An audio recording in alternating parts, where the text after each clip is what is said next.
amongst the three of you gets the award for the most swagger? Amongst the three of us? Somebody over there. It's okay if y'all say. Oh, wow. I think Shinelle got a lot of swagger, but it's very different swagger than Tristan, so they're going to have to co-swaggerish. You got swagger here, too. Absolutely.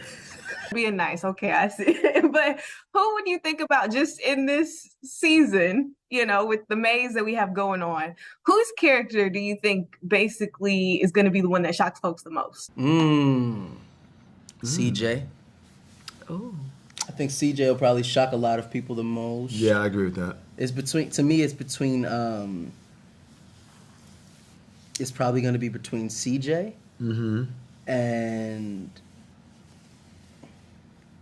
yeah, I think CJ. What in each of your characters do you think was something that was surprising to you as we continue on with this story? I think it was surprising to me to play somebody who was so accomplished, but who spends so much of his time swallowing his emotions and feelings.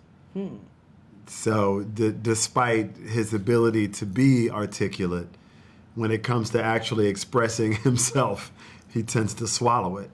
And I think that trope of swallowing your emotions and feelings and playing into these ideas of masculinity and what is this and what is that goes into it. But interesting to play somebody who's that way when I myself am not that way. But definitely surprising for me. Learned some stuff about myself.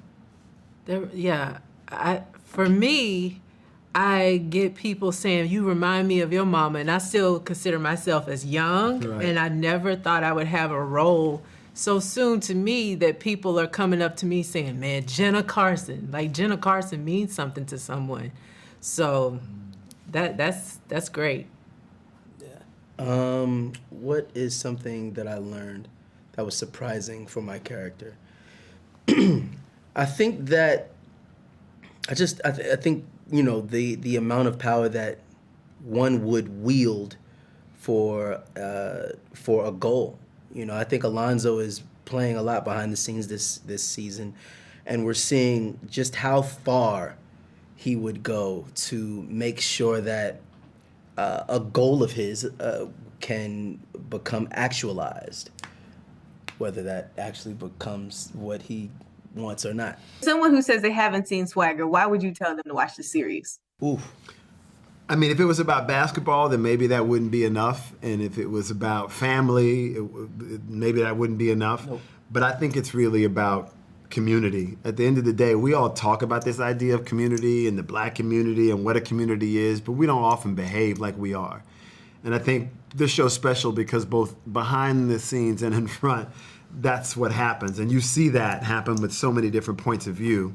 So you don't feel like you're watching a show that's about a guy or about a girl. It's really about everybody in this community, and I think it makes it a pretty rich and beautiful experience.